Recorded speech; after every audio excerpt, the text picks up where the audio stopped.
Welcome to the video everyone. I hope you're all well, and we're going to be talking about the use of language that the government are using where they say see something, say something. So I'm going to use that motto in my own court case and apply it to my own experiences where I'm going to be bringing legal action against somebody. I won't raise too much who that is at this point, but I am going to show you my particulars of claim. I've been working on this.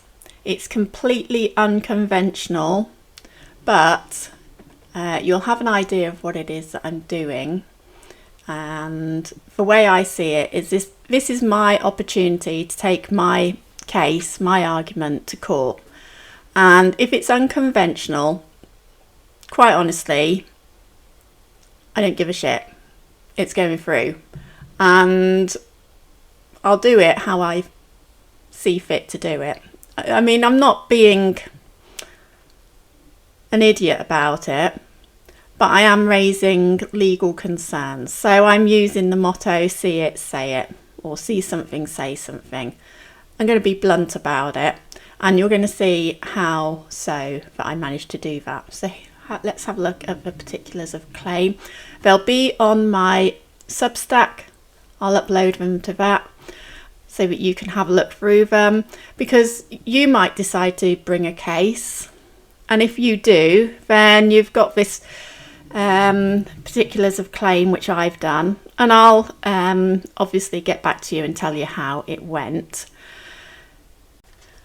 I won't be adding the entire particulars of claim because that's about 20 pages, but the first 7 pages where I'm talking about my reasons for raising this particulars of claim and my accusations towards the defendants. The objective behind this court case that I'm bringing is not really necessarily for the discrimination claim that I'm bringing. It's actually to refuse a medical assessment. I'm refusing to do a medical assessment, and I'm making my claim as to why. I think they'll go for it. I think they'll come back at me and say to the court, well, there's no medical evidence, so we're going to refuse this claim. So there'll be a legal issue raised by them. And that's what I'm hoping for. I think it will happen. And I think that under exceptional circumstances, I'm going to win. And this is about me ensuring that in the future, if there is any kind of forced vaccination or forced medical intervention or forced medical assessment, then I am making the claim that that should not be the case. That shouldn't be allowed because it goes against our discrimination rights, our human rights, and I'm also putting genocide in there and torture. So you'll see how I've done that, and maybe you'll use it, maybe you won't, maybe you'll laugh at it. This is all the stuff that I added to my court case for CICA. I know it works and I know it wins, so I'm going to use it again. Why not? Okay, so here we have the particulars of claim. My first point is that I identify as a living woman. Now that's to do with common law, but we're also in a world and a society where, you know, these people have their own identity and they identify as he, she, they, or whatever, which is a mockery of our legal system and our common law system. So the first thing to do from my perspective is mock them right back at you with identifying as a living woman, and that is to do with our common law, but it's also a mockery back at their own mockery. I'm a person with a protected characteristic, i.e. disability, as per section 6. I suffer from post-traumatic stress disorder. For reasons surrounding my disability PTSD, I refuse to seek any and all medical intervention. I am now self-medicating. And I'll be explaining that further on. Due to the PTSD events, I have significant phobia at best and paranoia at worst of the public sector as a whole and in general. The NHS has actively discriminated against disability, rendering them useless. Evidence is supplied. So the evidence that I have is the NHS saying that people who ask for white doctors are racists, and that doesn't consider that it's well known that women and children are being raped and mass raped in the UK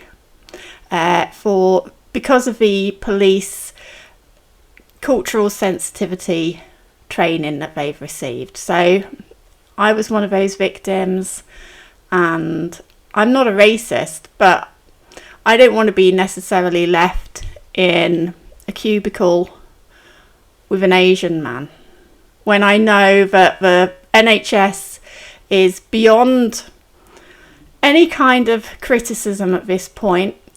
They are so well protected by the government that I just would not want to be in a position where also cultural sensitivity training within the NHS would put me in a position where I could be harmed. Also, they have Black Lives Matter training from in the NHS these days. I've got evidence for all of this, and I'll be posting all of this stuff onto my Substack because I've already completed that court case and I'll upload it, but it just takes a while because I have to redact some information, as you can see. I will lay out the evidence of my disability of PTSD, whereby the court can decide whether this is sufficient as evidence to classify me as having a disability, because this is a legal issue that this defendant, here's me, the claimant, the defendant is going to argue against this, hopefully. That's what I'm trying to provoke, that, by the way. It's me trying to provoke it because I want to keep on setting precedent and get judgments on this so that it's secure in the future, where we can decline freely any medical assessment, intervention, anything. Medical assessment is not an option for me. It will cause more trauma. I'm highly paranoid and sceptical of the healthcare profession along with the public sector as a whole and in general. One of the things which I'm sceptical about saying all of this is that they do, if you think back to the Nazi era, they had T4 action where they started putting people into these disability homes, whatever it was, and they started injecting them and starving them.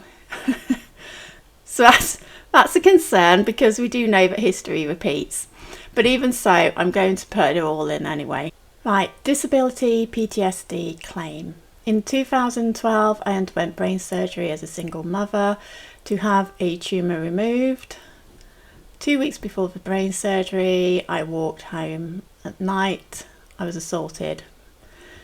I'll miss all that bit. I don't want to go over it again. It is my strong belief that cultural sensitivity training within the police and public sector is Marxist communism, historically a brutal and genocidal ideology. And I think that is the main issue here. And like I said, we keep seeing this going over constantly as a repeated cycle.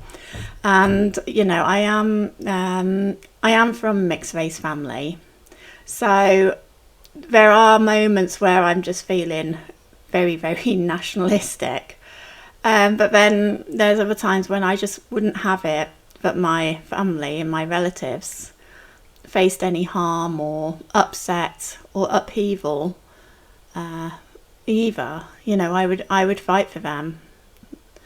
So yeah, it's a difficult situation to be in as well, to be a a victim of this ideology and watching people from these different ethnicities screaming victimhood when really they probably aren't, it is tough to mentally kind of overcome that at times. It is my strong belief that the Marxist communist regime within the public sector is strongly driven by what I call white hate. I know other people call it anti-white, I call it white hate. And in my, again going back in history, in my 1914 dictionary, there is a lot of definitions about the Anglo-Saxons, and one of the definitions is Anglophobe and Anglophile, which suggests to me that we've been here before. We know that the Bolsheviks were Marxists. They do provoke all these regimes and identity politics. So we're there again.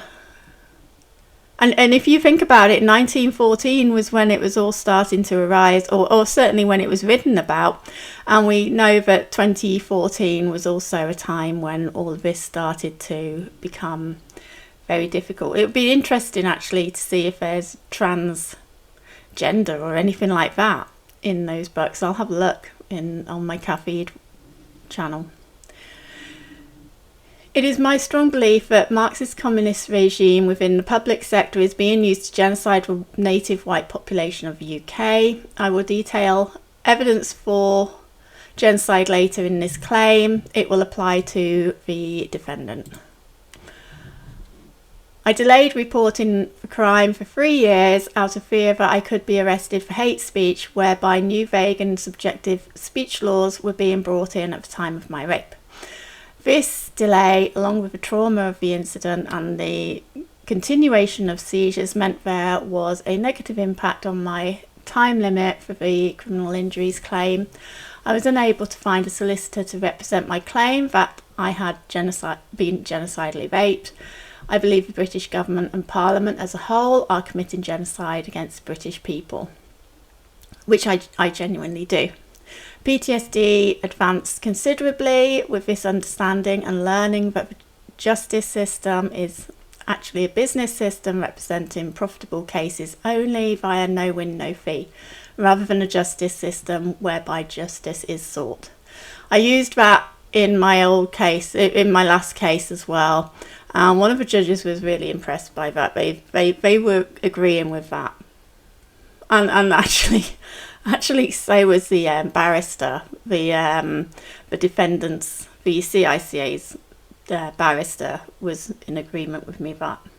So they obviously recognise their own issues within their legal system, but they're not willing to do anything about it. So this is another reason why I think it is up to us to go up and fight these cases, because they are seeing the issues, but they're comfortable with their money coming in. And it's up to us to start manoeuvring them into a new comfort level, comfort zone.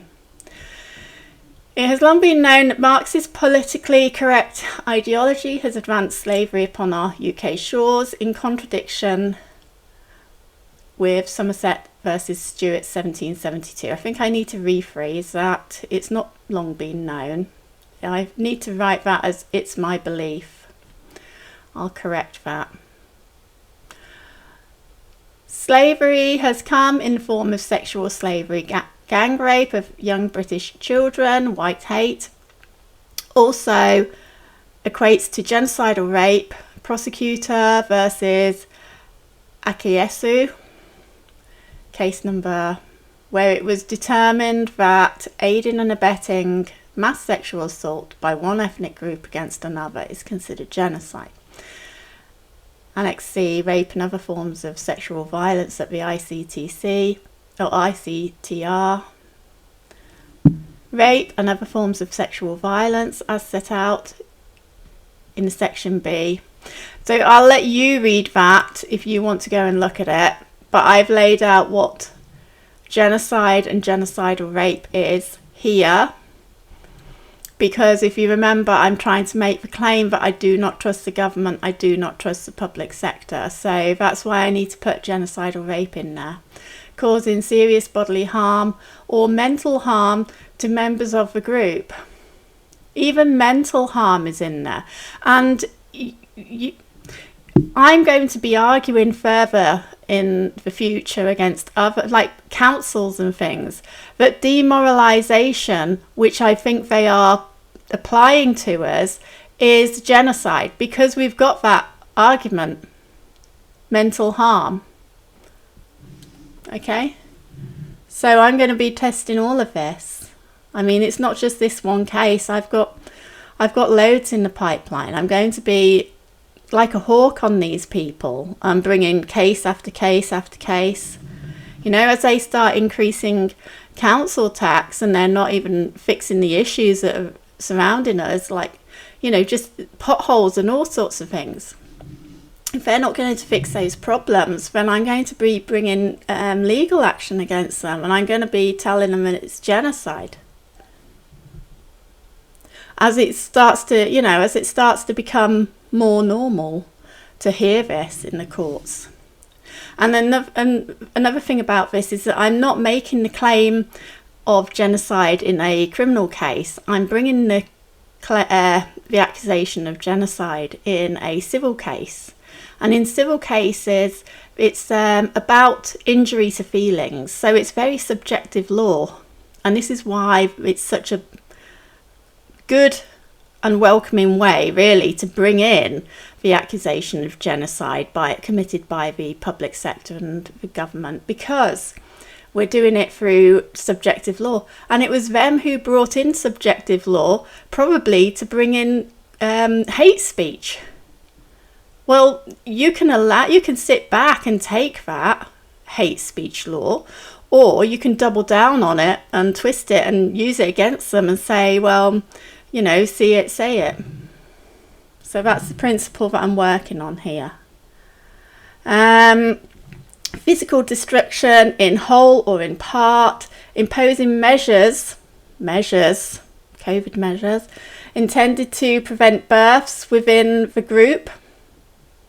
And that would also apply to rape and the grooming gangs, because there's PTSD as an aftermath, and that may cause difficulty in progressing with relationships in the future, and that could then also be applied to the fact that it is destructive and prevents births, because we're going back to mental harm here. Yeah, that's how I'm applying this law.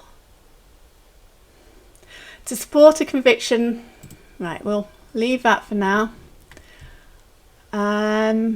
Other forms of sexual violence may serve as a basis for individual criminal liability under international law. Well, we're not going to be doing that, because I just don't see any lawyers or barristers out there who are going to bring this.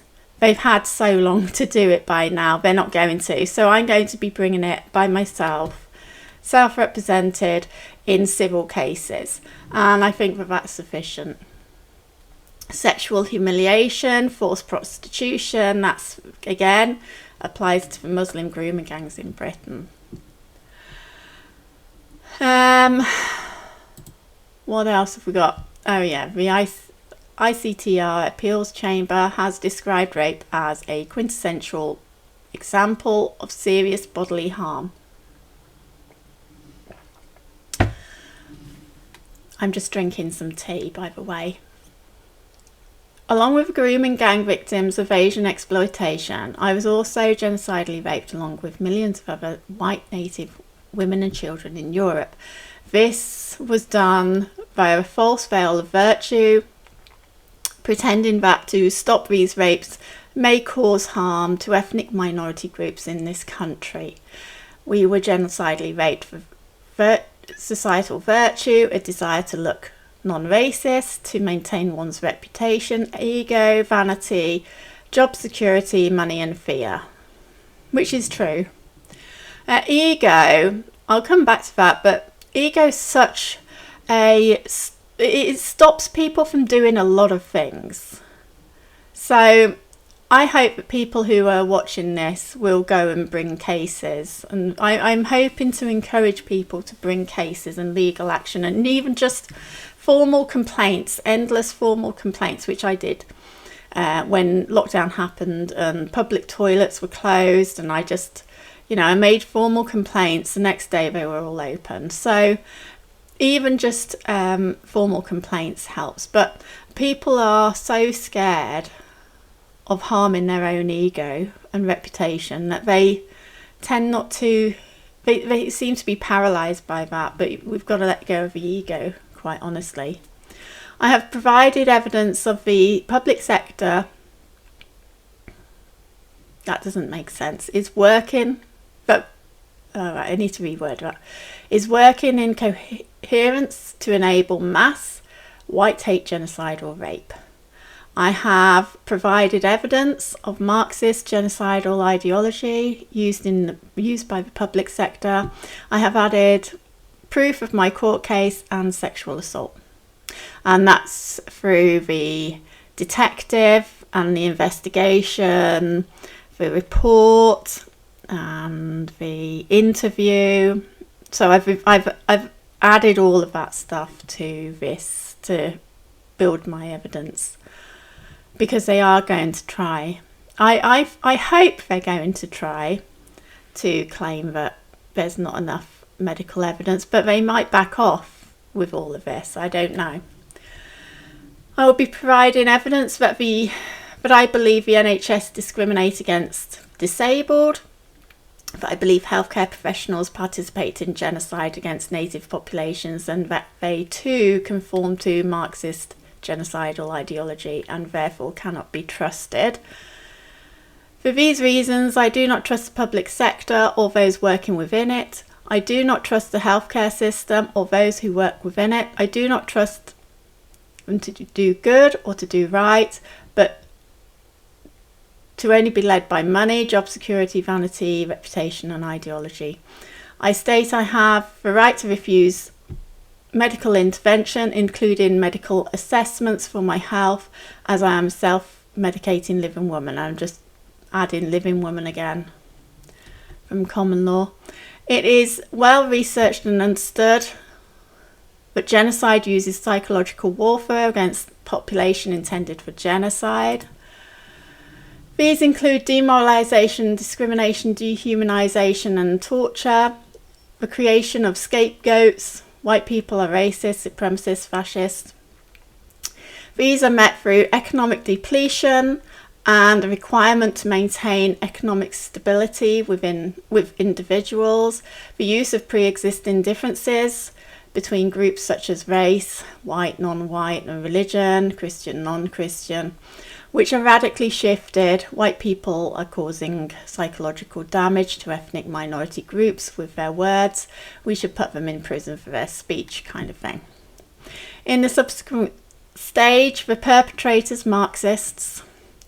I am applying the perpetrators as Marxists. I'm not saying that they're blacks or brown people. I do believe that they are the Marxists. Create an ideology emphasising that a utopian state can become a reality, playing on people's fears and survival, is only achieved by eradicating the scapegoat. Lower birth rates after genocide or rape. I don't know why I put that there. I'll have to reread it because I'm not happy with how I've written it. Further cases of what I believe to be genocide by the public sector include the recent claim of COVID-19. Can I say that on this? I might have to dub it. I do not and did not believe in this narrative. I go into a little bit of detail here because during my last court case, all of this broke out, and I was pleading with whoever's reading my court case, I was pleading with them not to take any intervention because I didn't want them to. I request that the court not judge me on my beliefs, but consider them further evidence of my refusal of medical intervention or assessment. During COVID-19, I worked as a self-employed beautician. By law, I was required to use a yellow biohazard bin to dispose of all materials which could hold harmful bodily fluids. So you have to pay for that, and the council picks it up.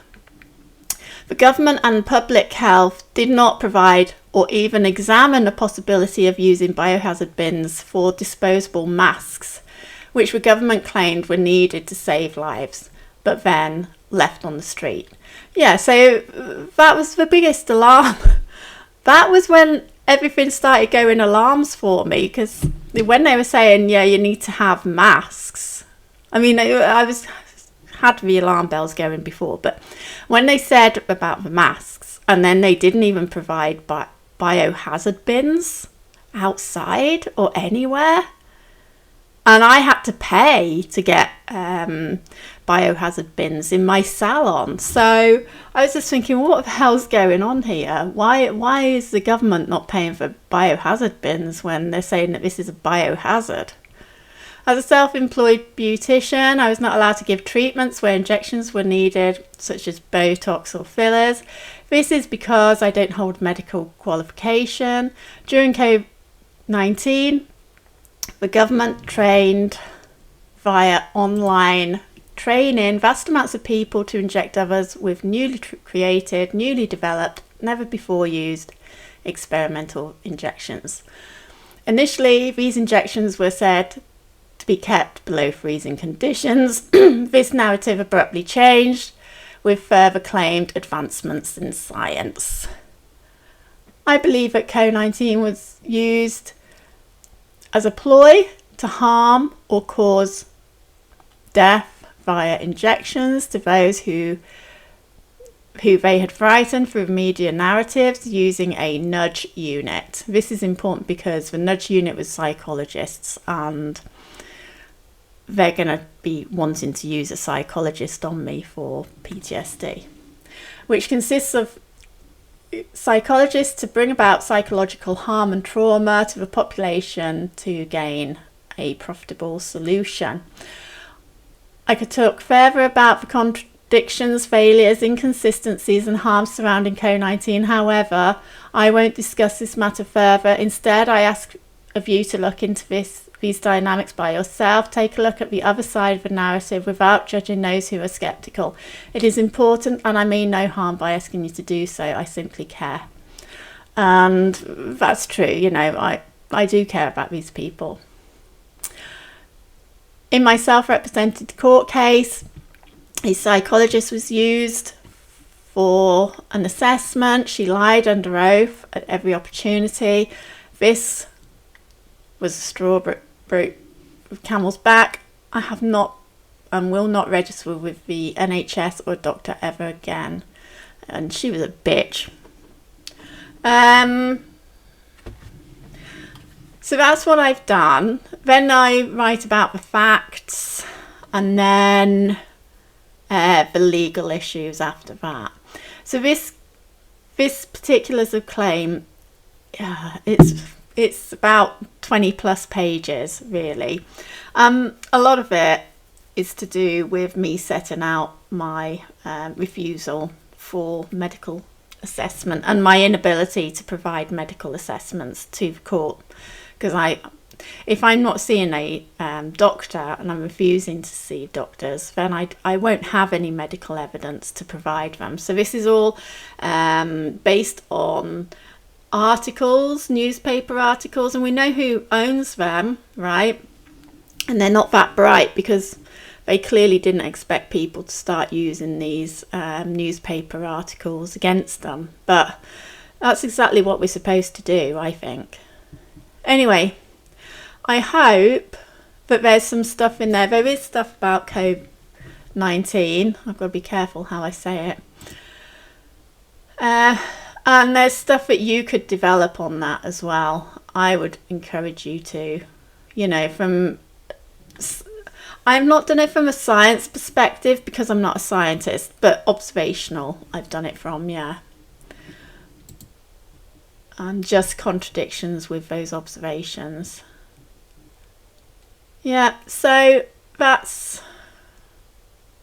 it really, and I hope it's been helpful. I hope it encourages people to start bringing cases against others.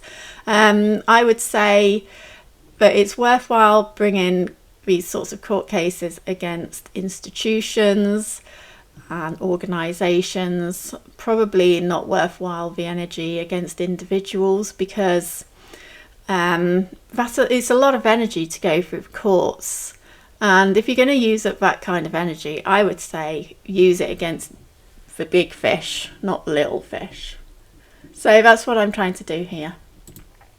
And yeah, hopefully, I will let you know how things are going with this, and I keep you updated. But this is basically how I wrote up my last case. And it is unconventional, and they did say that it was very unconventional, but it's fine. It doesn't matter. The law shouldn't be conventional. It should be tested. So that's what we're here to do.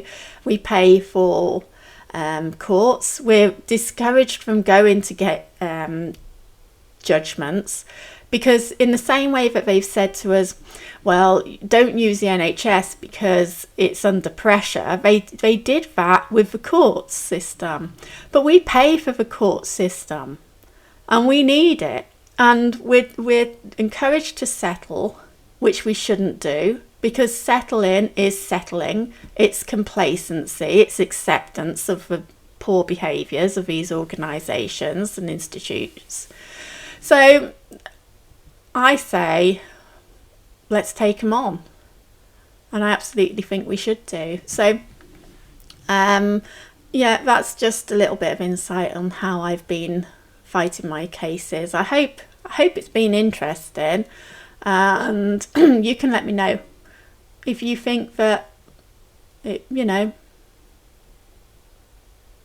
I haven't really supplied the evidence of everything, but that's how I've laid it out, and I do supply the evidence, and I'll show you that in much later on when I'm sort of moving along with these court cases, and there will be quite a few. I'm dead set on this. I'm pissed off, and I want to go after them. I'm so pissed off that I want to go after them. So yeah. Anyway, we'll see. Thanks for spending time to listen. Take care, everyone. Bye.